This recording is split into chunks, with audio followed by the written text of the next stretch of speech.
Hi guys, my name is Faith Moyosori Agbola, aka AFM Stories, and you're welcome to my scholarship story. With me today is Stephen Ugo, who is actually a double scholar. He's a 2020 Chevening scholar and also a 2020 Mansion House scholar who's going to be studying an MSc in Entrepreneurship and Innovation at the University of Sussex.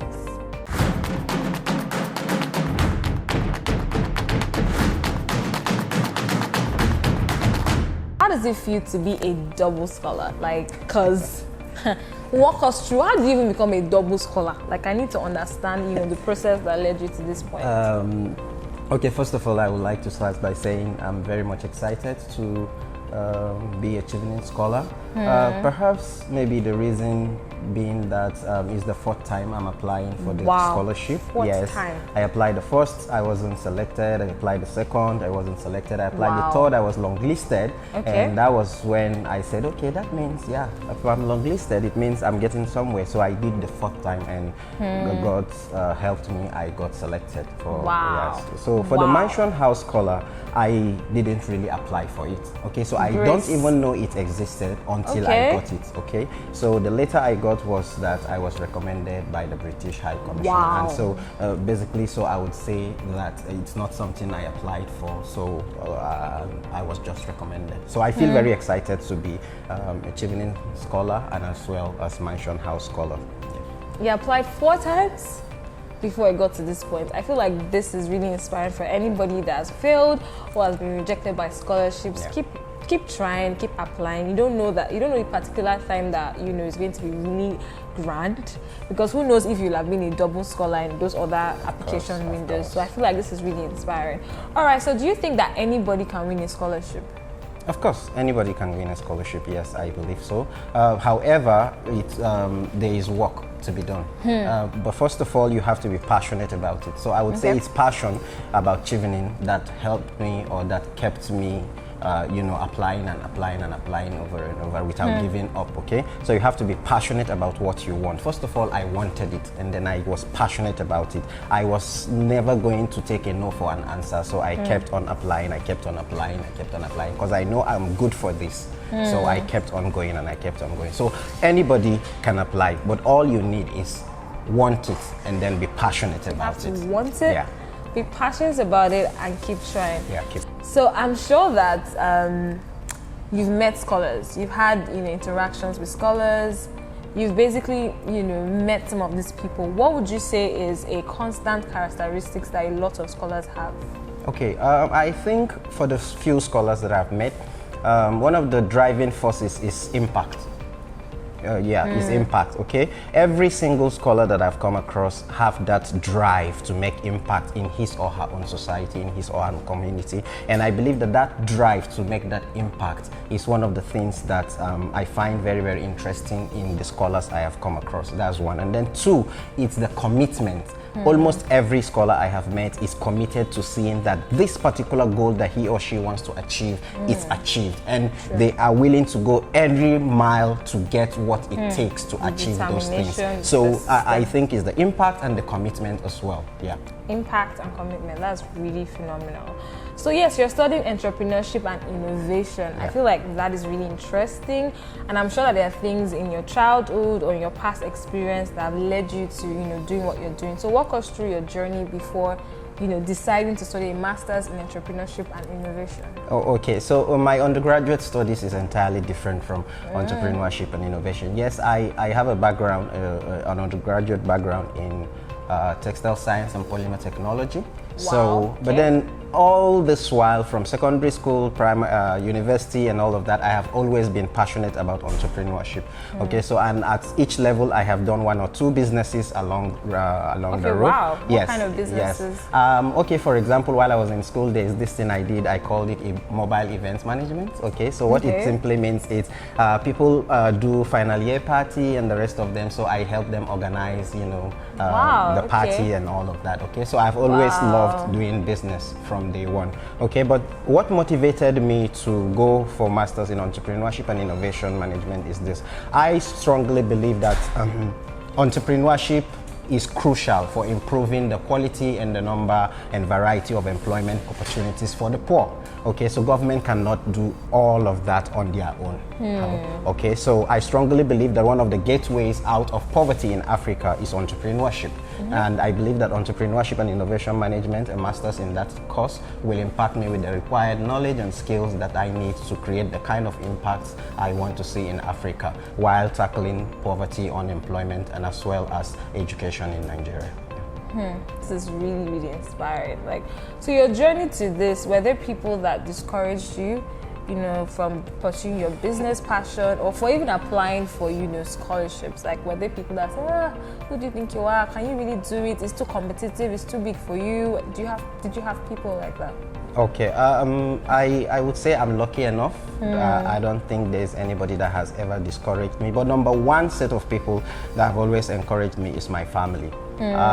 Okay, actually I lost both my parents at a very tender age. Okay, so I believe that contributed to the things that made me become stronger. So I learned certain things that I ordinarily wouldn't have learned at some certain age. Okay, so that kept me as well going. So my family has been my motivating factor, you know, and that joy that I see in their face when I bring my results from secondary school back home, and they were like, and my eldest sister, our firstborn, is the strongest among them. So when I bring good results home, she'll be like, this Sunday a full chicken for you. And you know that, when I think of the full chicken, I will do my best next semester and stuff like that. So but discouragement, no, I don't think so. No, nobody has, you know, come face to face to me to say you're not good for this or you can't do this and you can't do that now. That's really phenomenal. So for people who have those kind of people around them, what would you say to them? For people who have people who discourage them, yes. Okay. Well, one thing I know, it's in life there is the good, there is the bad. Okay. So it all depends on where you want to stand. If you know you're good for it, then don't listen to what they're saying. Block out the so noise, it boils down into your belief. If you believe this is for you, then go for it. So you kept trying over and over and over. I want to know, what is it about Chevening that made you say, okay, we are going to stick to this and this is it? Yes, there are several other scholarships, but I stick to Chevening, and I have my reasons. Number one reason is because I have always wanted to study for my master's in the UK, and the simple reason is because UK has this merit of 1 year master's degree, so I don't want to do more than 1 year. Fast. That is one. And then two, Chevening has over 53,000 alumni network. Man, that is huge. That is large. That is a large network that one can leverage from to achieve whatever it is he or she wants to achieve. And then thirdly, Chevening is probably one of the only scholarship opportunity that has liberty. I call it liberty because you have the liberty to choose whatever course you want, to choose whatever university you want. The only restriction in Chevening is that it's UK universities. But unlike other scholarships, I don't want to mention names, they are specific with universities, they are specific with regions and the rest of them. And then Chevening is open to all countries. I think over 160 countries. So that liberty to make my own mistake, make my own choices, go for what I want is all I ever wanted. And Chevening was there offering it, so I grabbed it. They're open to any idea you have, no matter any how idea, different. no matter how like it is. That is really important. So you tried 4 times. What do you think was that factor that helped you to get longlisted and then eventually selected? Okay. Thank you for that question. I always reflect each time I didn't get what I want to, what I tried to get. Okay. So I would say the first time, the second time, I walked alone. I was all alone, you know. I was probably the reason why I was working alone, because I felt I'm a bright student. I have always been bright, so I can do it all by myself and all of that. But I came to realize that it's not so with Chevening.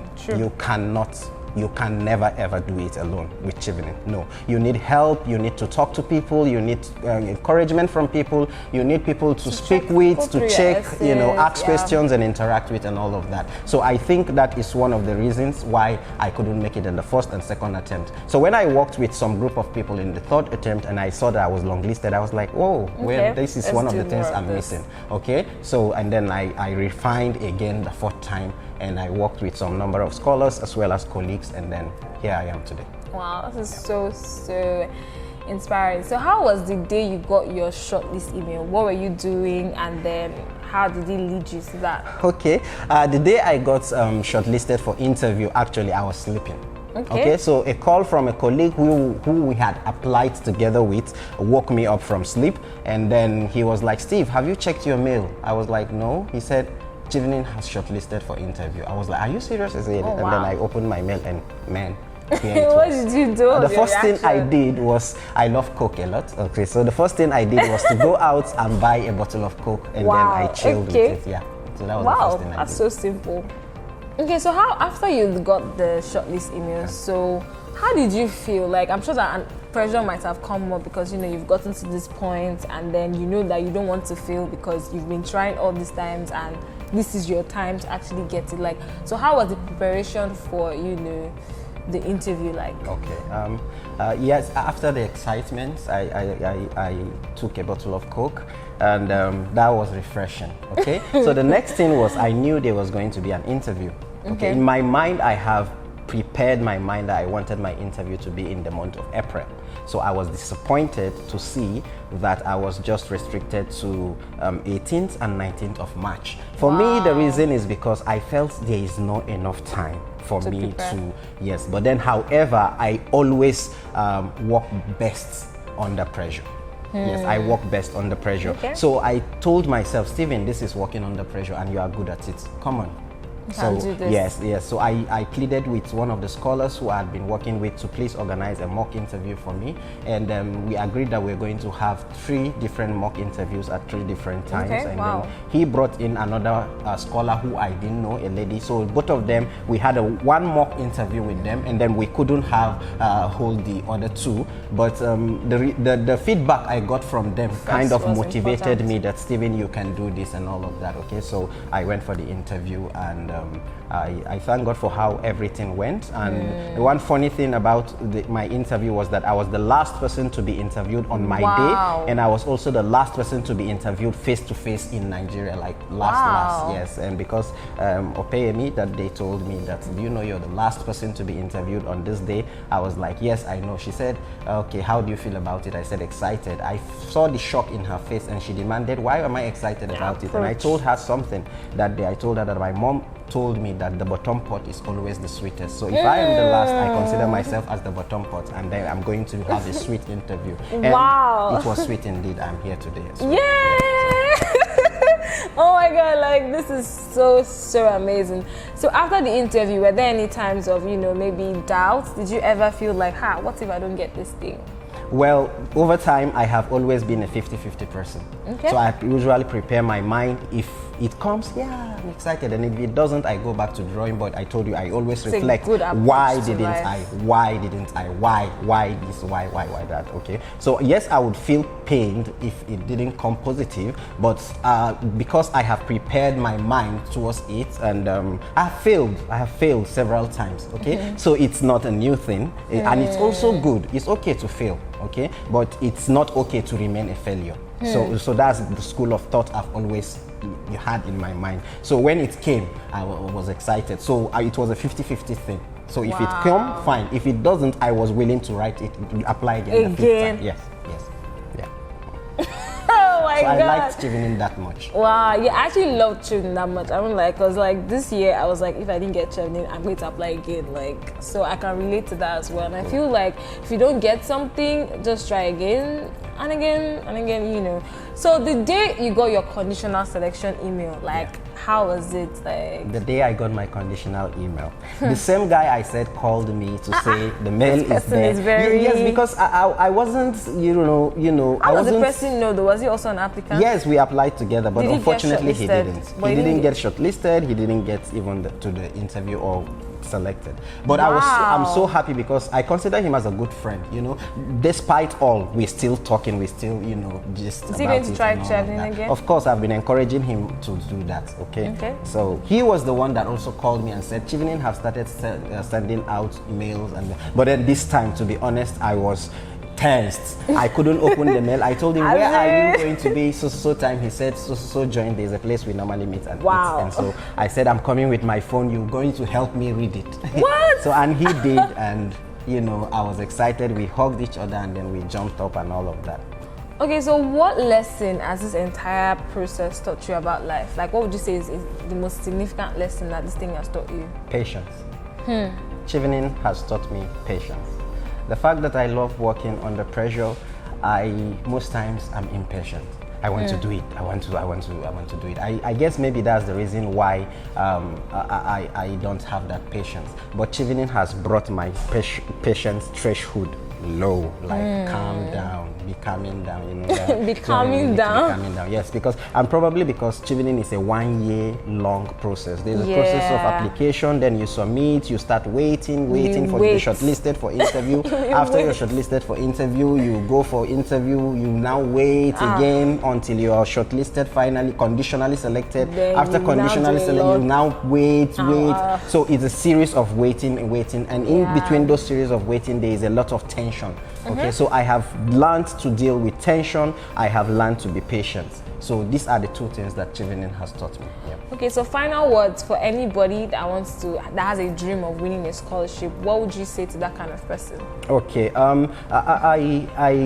I would like to concentrate my advice or tips to Chevening because I believe every other scholarship is unique on its own. Okay, so I will concentrate on Chevening. For me, Chevening number one is want it. If you want it, like I said earlier on, go for it. But then you cannot, or you may not be able to get Chevening without researching. Chevening has a very large alumni network. It has large informations, like I said. So you have to research.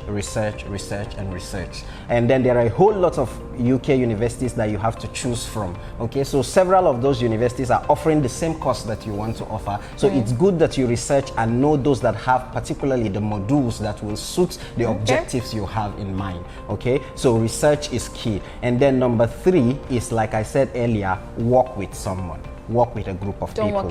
Don't walk alone. Stephen failed 2 times because he walked alone, but he learned it the 3rd time. So I'm advising you, do not walk alone. Work with scholars, work with your colleagues, work with even people you consider you're better than. They may have 1 or 2 things that they can chip into you. Okay, so like one person that my younger brother, he's a cousin of mine, but he advised me, and that advice he gave me, I used it in one of the paragraphs in my essay, and here I am today, and I keep thanking him for that. So work with people, do not walk alone. 3 things that I've mentioned. Yeah.